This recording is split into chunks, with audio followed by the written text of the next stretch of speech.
Câmara de Direito Público do Tribunal de Justiça de Pernambuco, o desembargador Eric Simões, titular, o desembargador Jorge Américo Pereira de Lira, também titular, o desembargador Fernando Cerqueira, ora na presidência.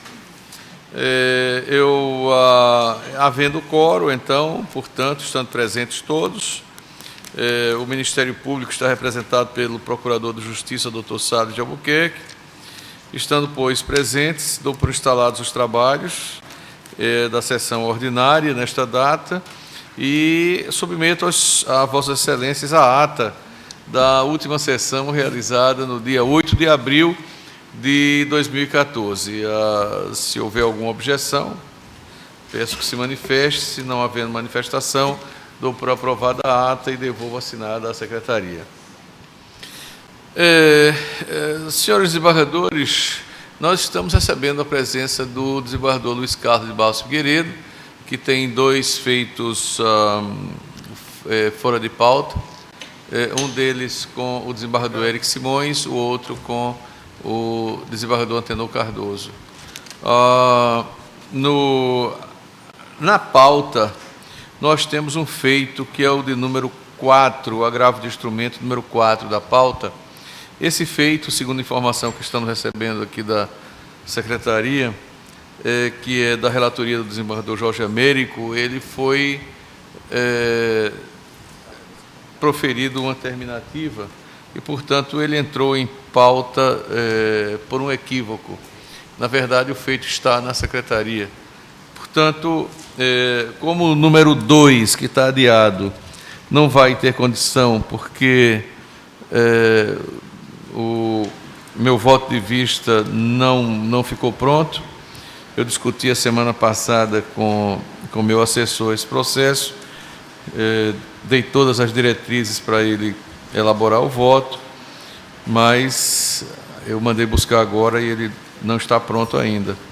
Então, eu me comprometi com o desembargador Antenor Cardoso, e me comprometo agora com o desembargador Luiz Carlos, que, se ele estiver pronto na terça-feira, eu telefono para Vossa Excelência, caso contrário, eu telefono na outra terça. Minha presença, o desembargador de novo.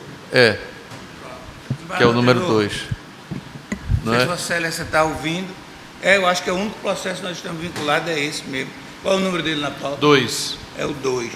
O que eu pedi vista. Não está vinculado a Vossa Excelência, o desembargador Eric. Desculpe ter ligado, mas eu não sabia disso. A satisfação é nossa de recebê-los. Como é por isso que ele é presidente da América.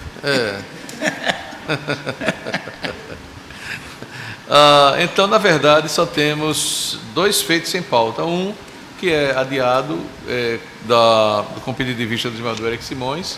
Vossa Excelência trouxe? Não, senhor presidente, ele chegou no meu gabinete agora. Certo. Eu vou preparar, não sei se estarei na próxima semana, mas daqui a 15 dias com certeza eu trago. Perfeito. Então, na verdade, na pauta nós só temos um agravo de instrumento da relatoria do desembargador Jorge Américo Pereira de Lira.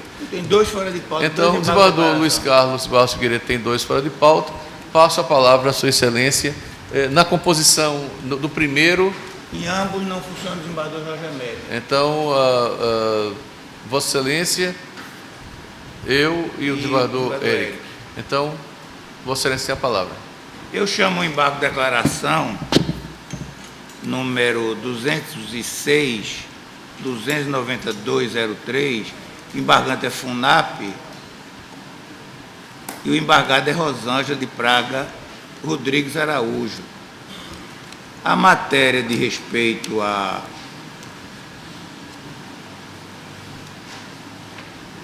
incidência dos direitos de previdência e dependência previdenciária entre maior de 21 e 25 anos, contando-se da data do passamento do segurado, e o que o Estado está a querer é rediscutir a matéria numa via inadequada. Não há nenhum dos vícios do 535. Meu voto é no sentido de conhecer e rejeitar os aclaratórios. Desembargador Eric. Matéria pacificada, acompanha o voto, senhor presidente. Acompanho também, peço que Vossa Excelência proclame. O outro processo... Eu peço que Vossa Excelência proclame. Decisão unanimidade de voto, conhecidos e rejeitados aclaratórios. O outro processo é o embargo de declaração na apelação civil 224 747.4, em que a embargante é Beatriz Sobreira Pereira Clementina e outros, o embargado é Compesa, Companhia Pernambucana de Saneamento, e município de Jaboatão dos Guararapes. É aquela hipótese do serviço de esgotamento sanitário, da má prestação de serviço, onde ficou definido a existência do direito apenas aos lindeiros, aos pontos de escoamento, e que não havia dano moral a esse ora embargante. Então, é tentativa patente de rediscutir a matéria, a via é inadequada, não há nem mesmo apontado, nem de leve, qualquer das hipóteses 535, eu também conheço e rejeito o relatório. Esse é com a participação do desembargador Antenor? Não. Eu fui conferir agora. Ainda é a mesma posição? Também. Também rejeito, senhor presidente. Acompanhe. Decisão na data de votos, conhecidos e rejeitados declaratórios, termo do voto do relator. Não tenho mais. Obrigado. Então, desembargador Luiz Carlos... Se Deus quiser, para a semana nós estaremos aqui, né, desembargador? Então, agradeço a presença de Vossa Excelência. Quero dizer que é um prazer muito grande que continuem aqui conosco. Satisfação é nossa. O desembargador Antenor Cardoso também, a satisfação muito grande de recebê-lo. E, dando continuidade, passo a palavra ao desembargador Jorge Américo, está em condição de relatar o número 3 da pauta, o agravo do instrumento. Então, tem a palavra para anunciar e relatar, desembargador. Trata-se do agravo do instrumento número 321, 380, dígito 9, agravante MCI, Marketing, Estratégia e Comunicação Institucional Limitada.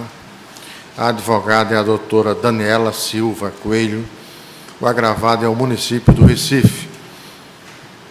Procurador, doutor Cláudio Kittner.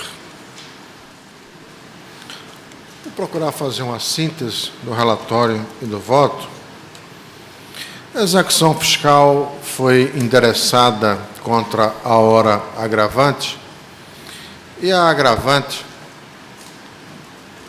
procurou incluir no polo passivo outras pessoas jurídicas, o que... Desembargador Pereira, Vossa Excelência me daria 10 segundos? Pois não. Como o desembargador Luiz Carlos e o desembargador Antenor Cardoso estão, me parece que se retirando contra a nossa vontade, eu queria desejar a eles, em nome de nossa Câmara, que tenham uma feliz Páscoa com toda a sua família. Eu volto a palavra ao desembargador. Muito obrigado. Bem, como eu afirmei inicialmente, o cerne da controvérsia reside em saber da possibilidade ou não de a sociedade empresária inicialmente executada discutir a reforma ou não de decisão que, por visualizar a existência de responsabilidade solidária, determinar a inclusão de outras pessoas jurídicas no polo passivo de feito executivo. A Fazenda Municipal, conforme documento de folhas 411, 424, a Fazenda Municipal entendeu que havia responsabilidade solidária e postulou e obteve êxito quanto à inclusão de outras pessoas jurídicas no polo passivo da execução fiscal.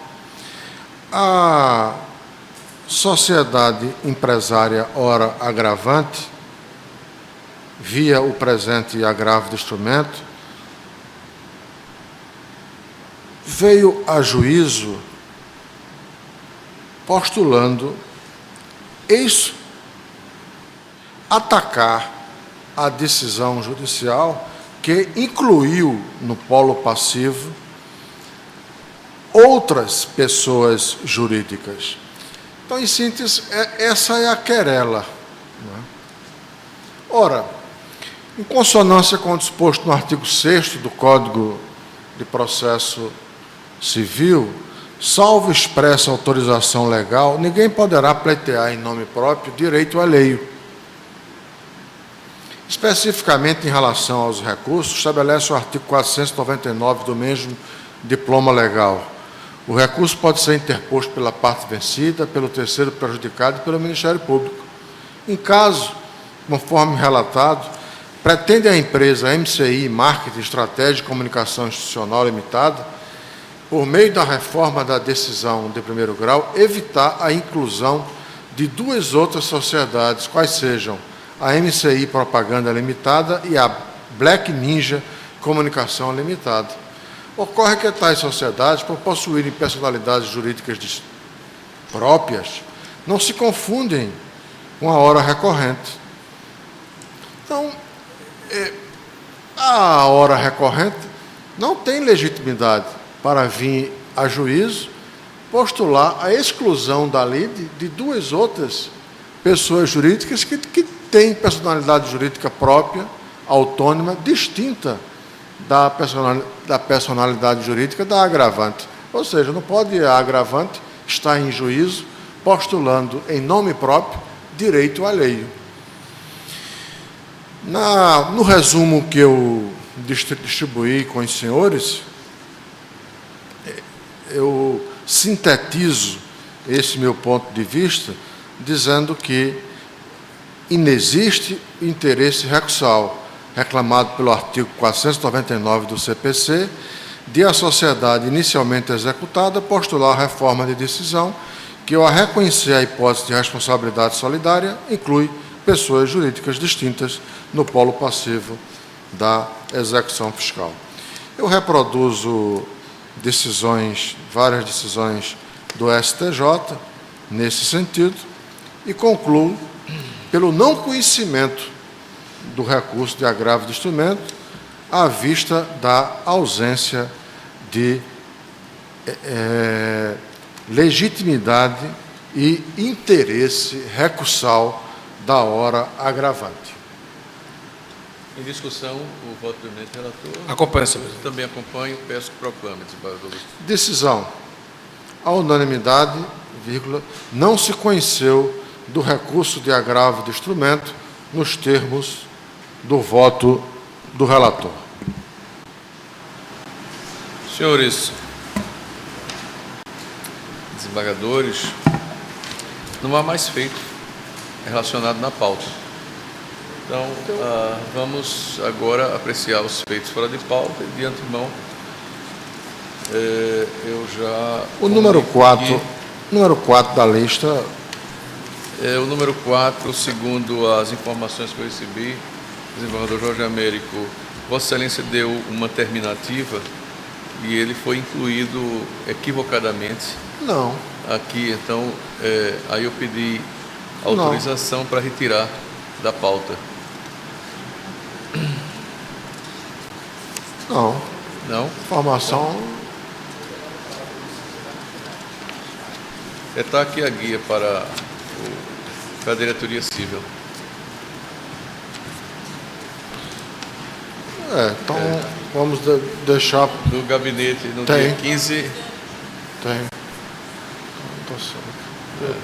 Eu trouxe relatório e voto, mas vou deixar para confirmar isso. Então, houve alguma coisa que ele foi para o... E aí nós entendemos que provavelmente tivesse sido uma terminativa que... Bem, então, não há mais feitos em condições de julgamento na pauta. Vamos passar aos fora de pauta. Eu não tenho, desta vez, nenhum feito. Só tenho aqui a lista do desembargador Eric. O desembargador Jorge Américo também não tem? Vossa Excelência não recebeu a minha lista, não? Não, eu só tenho aqui o desembargador Eric. Eu tenho 16 feitos na lista.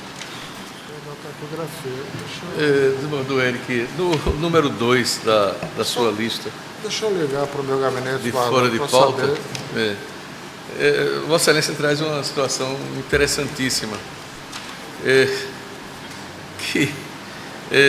O julgamento está perfeito, a proposta de acórdão está perfeita. Eu apenas trago aqui uma situação, por exemplo, é que trata-se de um embargo de declaração em ICMS com alimentos e bebidas fornecidos em bares e restaurantes similares. Base de cálculo, o valor total da operação inclui o valor das gorjetas. Basicamente, o esclarecimento da questão é essa. Ele certamente se rebelou contra a gorjeta, certamente, não é? Exatamente. Então, não é isso? A inclusão da gorjeta como base de cálculo. Na verdade, é absurda essa inclusão. Está na lei.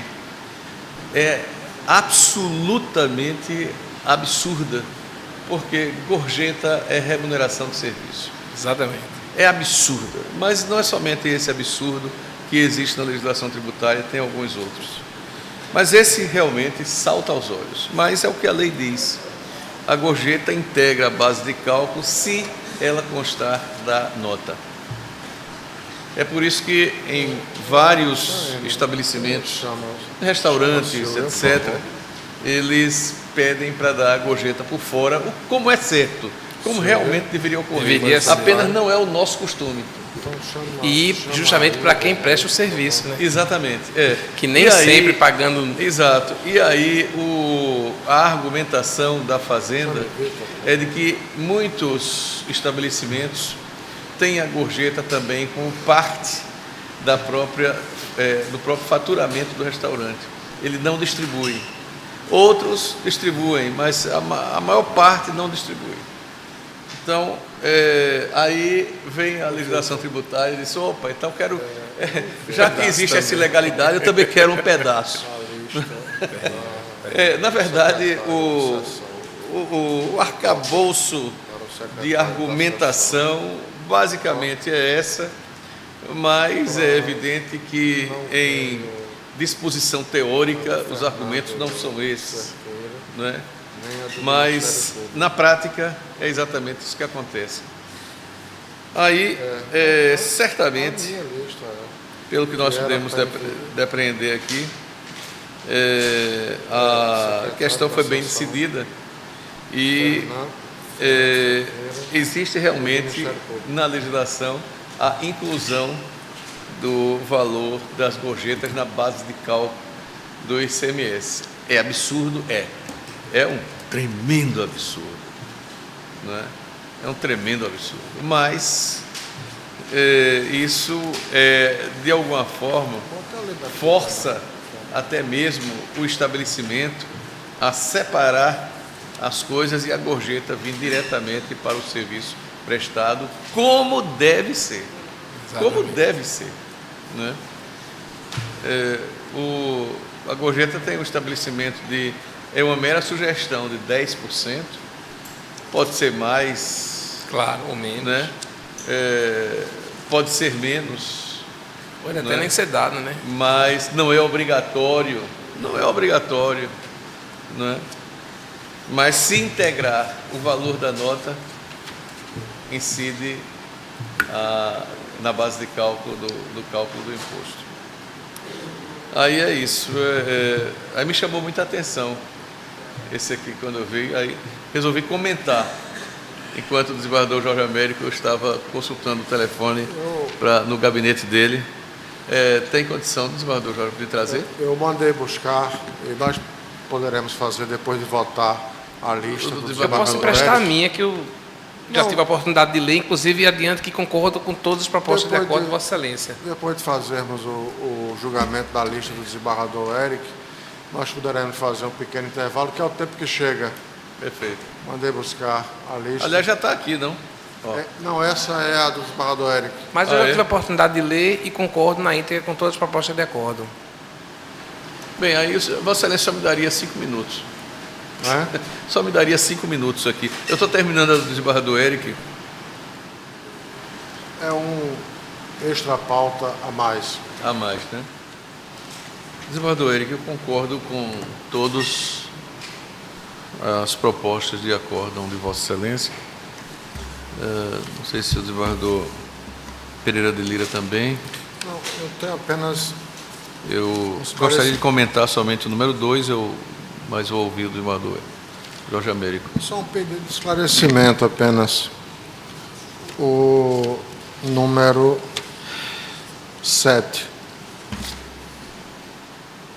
é uma petição apócrifa, possibilidade de emenda. Se se tratar de petição, eu concordo, mas se for o recurso, eu discordo. É o recurso? Não, acho que não. Sabe o que eu estou vendo aqui? Confirmar nos autos. É uma petição que... Se for a própria petição inicial, eu concordo.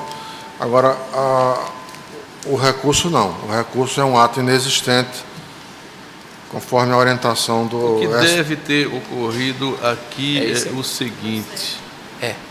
Houve a suspensão da exigibilidade do crédito tributário, certamente por depósito integral da quantia executada, o que deve ter acontecido. E aí,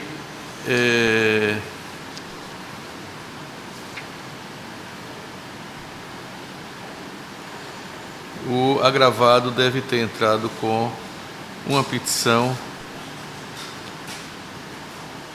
de pré-executividade. Deve ter ocorrido isso. Foi o Estado de Pernambuco que depois o recurso de agravo, barramento 02, Agora, que também não foi conhecido, desta vez por falta de assinatura do procurador.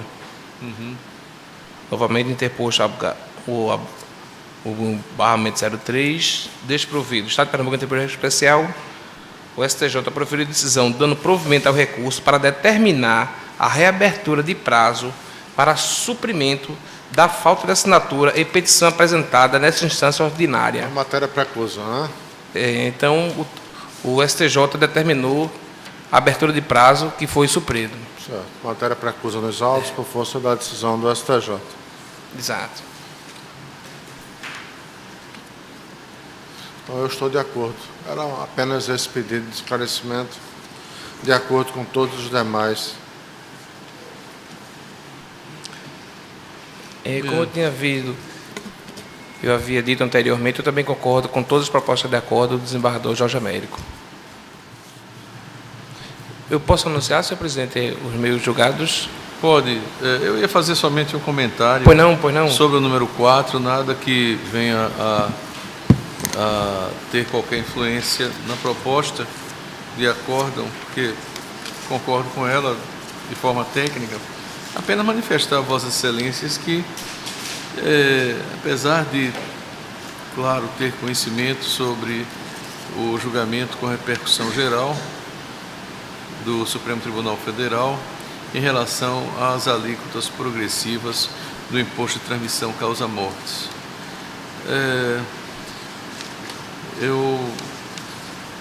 Eu aplico da mesma forma como Vossa Excelência aplica, porque se trata de direito público e a última palavra é do Supremo Tribunal Federal, especialmente quando ele julga recurso representativo com repercussão geral.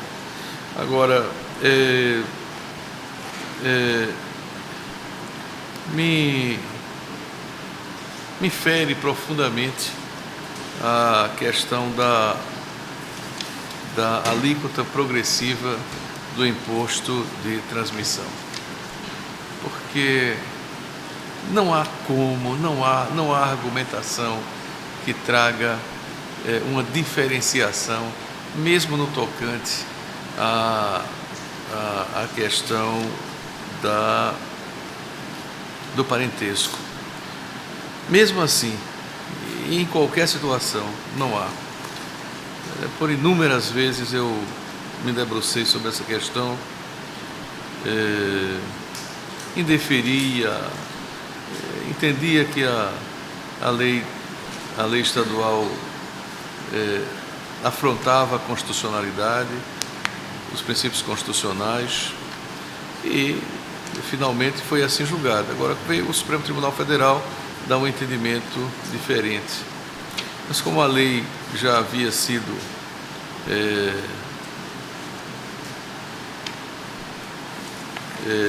derrogada em 2000, não é? Então a proposta de acórdão, nesse caso, é perfeita. Ela estava em vigência ainda, porque a revogação só se aplicou aos fatos geradores a partir de 2001. A decisão é tecnicamente perfeita, eu não concordo com as alíquotas progressivas dada o imposto de transmissão causa-mortes, porque eu não vejo absolutamente como isso é apenas, a meu ver, mais uma hipótese de apetite tributário do Estado, né? São alíquotas altas, já são altas, por transmissão de bens que já foram pagos através de impostos. Então, essa transmissão, a meu ver, não deveria ser sequer onerosa. Não deveria. Então, apenas um ponto de vista, posso argumentar nesse sentido, não tem valor nenhum mais, mas é o meu pensamento. Eu lamento profundamente que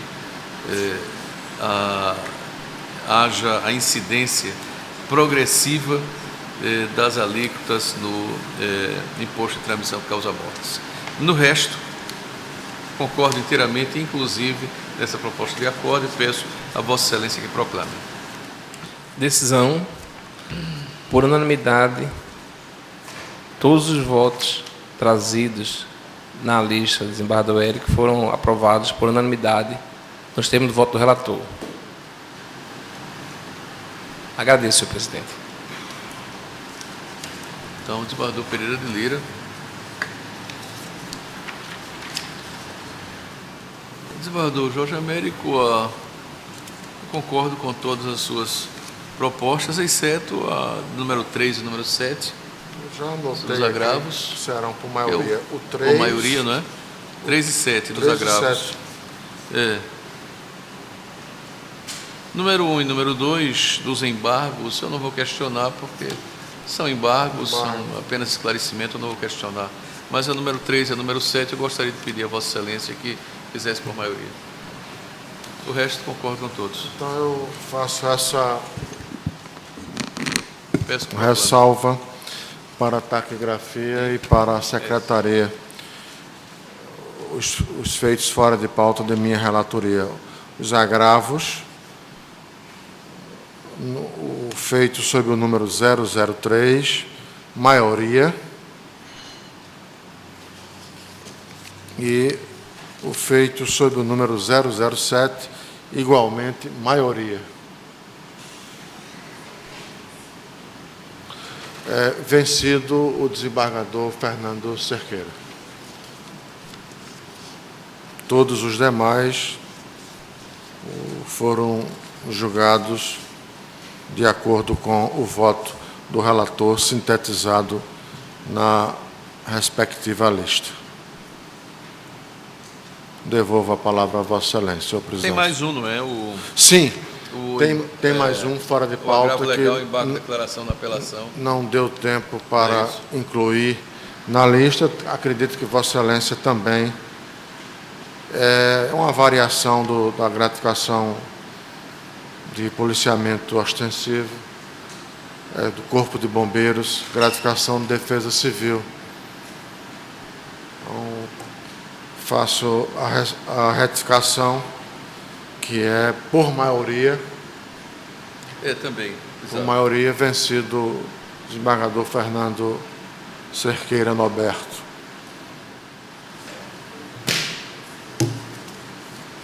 Bem, não temos mais feitos na pauta ou em listas de fora de pauta. 3 e 7 só.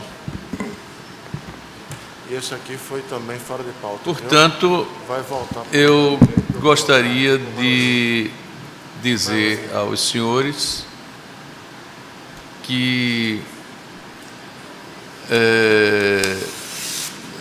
Na semana passada, eu fui assistir ao drama da Paixão de Cristo em Nova Jerusalém. E achei algumas diferenças. Eu já fazia alguns anos que não frequentava e vi assim algumas novidades.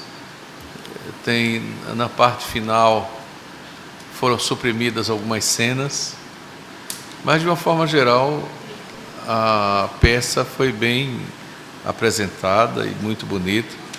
O teatro ele está todo calçado, né? É diferente de antes, quando eu frequentei, que era tudo no barro. Então hoje a maior parte já está calçada, muito bem sinalizado, com os guias usando lanternas para que houvesse a movimentação de toda a plateia, quer dizer, fácil de se movimentar no teatro ao ar livre, não é? Apenas houve a redução de algumas cenas. Eu não sei, quer dizer, a meu ver, não causou